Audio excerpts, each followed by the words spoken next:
자, 안녕하세요. 오늘은 18차 시 연립방 정식의 활용 그 세 번째 시간입니다. 지난 시간에 이어 이번 시간엔 농도에 관한 문제를 해결해 볼 건데요. 자, 우선 활용 문제를 푸는 단계 벌써 세 번째 반복하는 거죠. 다시 한번 보겠습니다.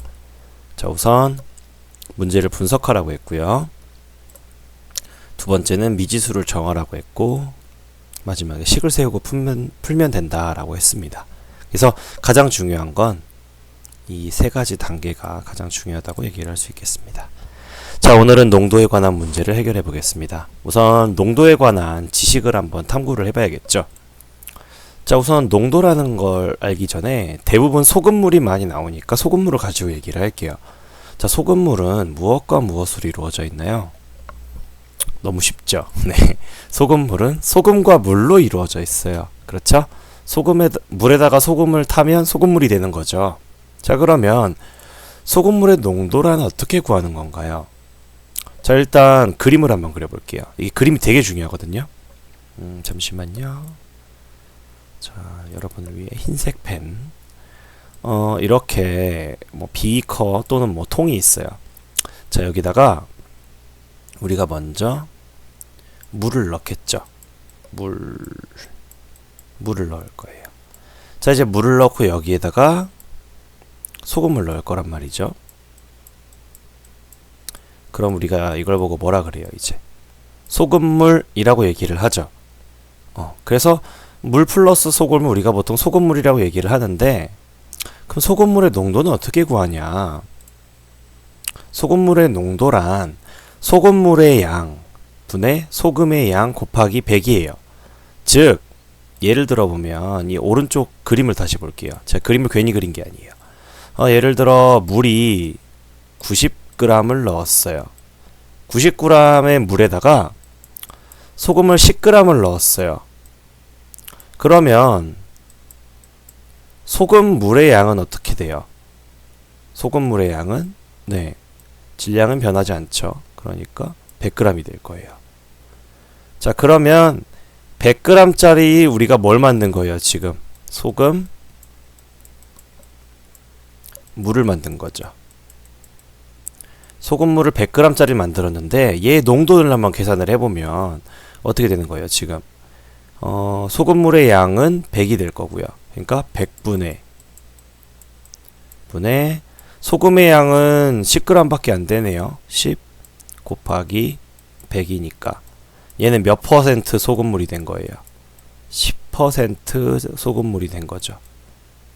그래서 소금물의 농도라는 것은 소금물 전체의 양과 소금의 양, 물론 물도 중요하지만 거의 이 두 가지로 계산이 다 된다고 생각을 하시면 돼요.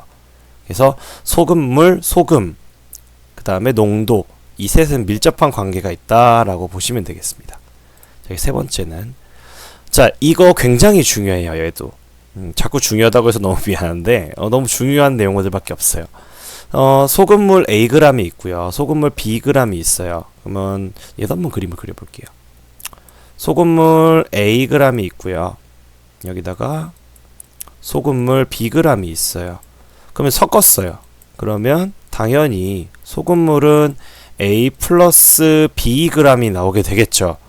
자, 그럼 이때 소금의 양은 처음과 다르게 변하나요? 라고 물어보면, 잠시만요. 좀 지저분한 거 좀 지울게요. 잠깐 지우고. 자, 소금의 양은 처음과 다르게 변할까요? 변할까요? 안 변할까요? 정답은 안 변합니다. 왜 안 변하냐면 지금 이게 소금이라고 할게요. 잠깐만요. 자, 이게 소금이에요. 소금이 막 이렇게 있어요. 이게 A 안에 들어있는 소금이에요. 그 다음에 B 안에도 소금이 다른 색으로 이렇게 들어있어요. 소금이 막 이렇게 들어있어요. 자, 그럼 A와 B를 섞었어요. 소금이 늘어나요? 혹은 줄어들어요? 아니죠. A와 B에 있던 소금이 그대로 들어가요. 그러니까 소금의 전체의 양은 변하지 않습니다. 물론 농도는 변할 수 있죠. 농도는 변할 수 있지만 소금의 양은 절대 변하지 않아요.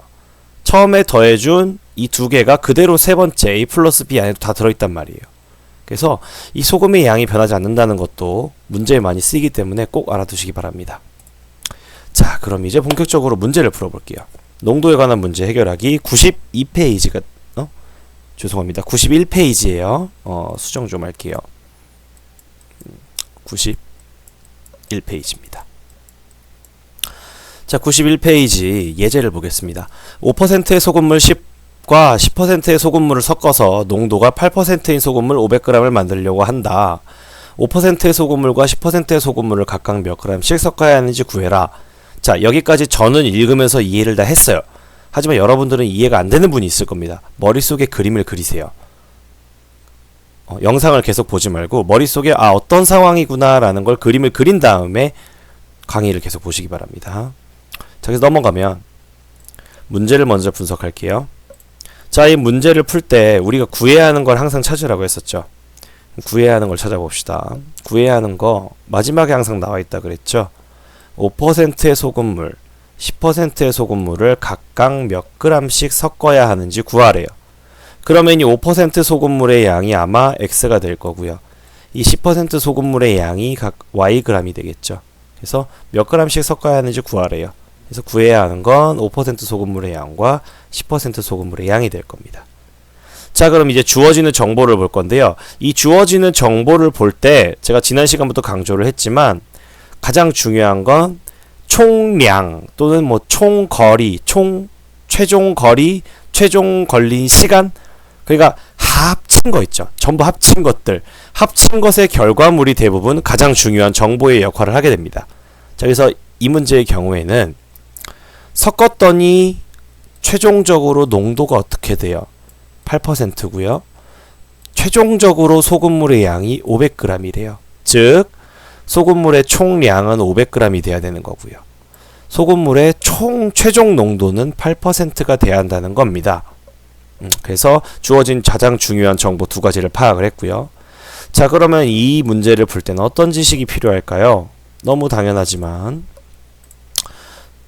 소금물의 양, 그 다음에 농도에 대한 얘기가 나왔으니까 소금물, 농도, 소금의 양, 이 사이의 관계를 잘 알고 있어야겠죠. 자, 그럼 미지수를 정해봅시다. 미지수는 계속 얘기하지만 우리가 보통 구해야 할 것이라고 얘기를 했기 때문에 5%의 소금물의 양과 10%의 소금물의 양을 각각 미지수 x와 y로 넣고 진행을 하겠습니다. 자, 마지막 식 세우기. 자, 이번에 지난 시간보다 식이 조금 복잡할 수도 있어요. 한번 천천히 살펴보겠습니다. 자, 식을 세울 때 중요한 것은 주어진 정보를 통해 식을 세우는 거라고 얘기를 했었죠. 그럼 제일 처음 주어진 정보는 소금물의 총량에 대한 정보가 주어져 있어요. 즉 소금물의 각각의 양을 더하면 얼마가 나와야 돼요? 500이 나와야 되죠. 그래서 다 더했더니 500g이더라. 그 다음에 다 더했더니 농도가 몇 %더라? 8%더라. 네, 이걸 이제 식으로 써주면 돼요. 근데 보면 조금 달라요. 이거는 농도를 구하는 식이 아니죠, 지금. 농도를 구하는 식이 아니에요. 그러면 왜 이렇게 나누느냐? 여기서 별표. 자, 이게 굉장히 중요합니다. 이게 왜 중요하냐면 잠깐 전으로 넘어가 볼게요. 자, 여기서 보면 마지막에 소금물 Ag과 Bg을 섞었을 때 소금의 양이 변하냐라고 물어봤어요. 변해요, 안 변해요? 안 변한다고요. 이걸 이용한 게 방금 내용이에요. 그래서 지금 소금물의 최종 농도는 8%예요. 이게 무슨 말이냐면 그림을 다시 그려보면 지금 여기에 5% 소금물이 들어가 있어요. 그 다음에 여기에 10% 소금물이 들어가 있어요. 그래서 얘를 섞을 거예요. 얘를 섞어요. 섞는단 말이죠. 그러면 얘를 x, 얘를 y라고 했으니까 여기는 x 플러스 y가 될 거예요. 소금물의 양은 이렇게 되겠죠. 자, 그런데 소금의 양은 변한다고요? 안 변한다고요? 안 변한다고요. 즉 색깔을 좀 바꿔서 여기 5%에 들어있는 소금이 이만큼이라고 하고요. 10%에 들어있는 소금이 이만큼이라고 하면 둘을 합쳤을 때 소금의 양은 변해요, 안 변해요? 원래 있던 두 개만 더해주면 되죠. 그러니까 이 두 개만 더해주면 된다고요. 농도 8%를 이용을 할 건데 이 농도라는 개념을 그대로 이용하는 게 아니고 이 농도를 이용해서 뭘 구하는 거예요? 소금의 양을 구하는 거라고요. 소금의 양을 구한 거라고요. 자, 그러면 농도를 구하는 식에서 소금의 양을 구하는 식으로 바뀌어야겠죠. 그러면 소금의 양은 어떻게 구한다 그랬어요? 앞에서 했었어요. 소금의 양은 소금물 곱하기 100분의 농도가 돼요. 농도. 그래서 여기 보면 식이 어떻게 돼 있어요? 얘 하나만 볼게요. 마지막에 소금물의 총 양이 얼마예요? 500g이었죠. 그 다음에 농도가 몇 퍼센트라 그랬어요? 8%라 그랬어요.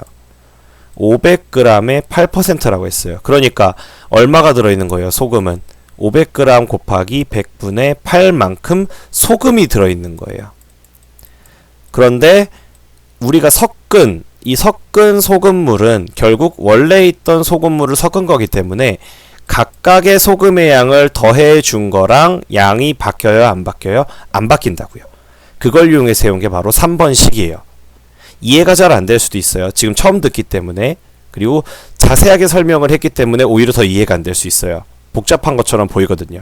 그래서 이 그림이 중요한 거예요. 이 그림이요.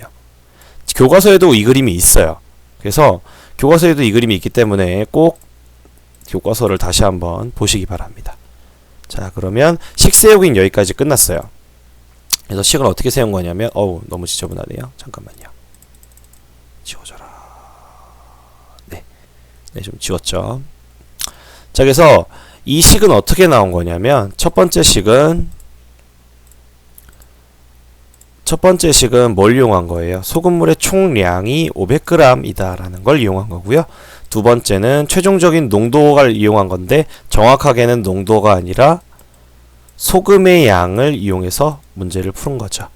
그래서 여기까지 하고 나머지 답을 구해보는 건 여러분들이 직접 숙제를 통해 해보시기 바랍니다. 자, 마지막 차식 예고입니다. 다음 시간에는 드디어 부등식을 들어가게 돼요. 그래서 교과서는 우리가 97페이지부터 나가게 되는데요.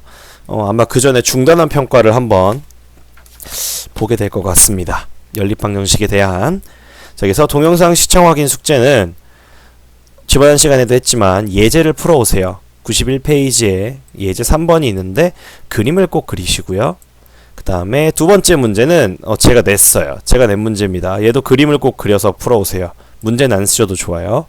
바닷물의 염도는 3.5%. 이거 진짜예요. 진짜 3.5%래요. 이 3.5%를 만들 건데 2%랑 5%짜리 소금물을 섞어서 한대요. 그래서 다음 시간까지 한번 해오시고요. 교과서에 있는 이 세 개의 유형, 이제 활용에 대한 세 가지 유형이 나오는데 이 유형 말고도 사실은 만들려고 하면 무궁무진하게 많은 문제를 만들 수가 있어요. 그래서 우리 교과서는 지금 예제 자체가 소금물의 양을 구하는 문제만 나와 있는데 조금 문제를 복잡하게 내면 소금의 양을 구하거나 혹은 소금물 안에 순수한 물의 양을 구하는 문제도 낼 수 있고요. 그래서 문제는 여러 가지로 활용될 수가 있으니까 유형 자체에 집착해서 문제를 풀려고 하지 마시고요. 문제를 푸는 원리, 제가 계속 설명을 했었죠. 문제를 푸는 원리, 분석, 문제 상황에 맞는 미지수 설정, 그 다음에 연립방정식 만들기까지 이런 것들을 힘들 수 있지만 한번 하고 나면 나중에 더 고득점으로 올라갈 수 있는 그런 기회가 될 겁니다. 자, 그래서 연립방정식의 활용은 여기까지 끝이고요. 모두 수고하셨습니다.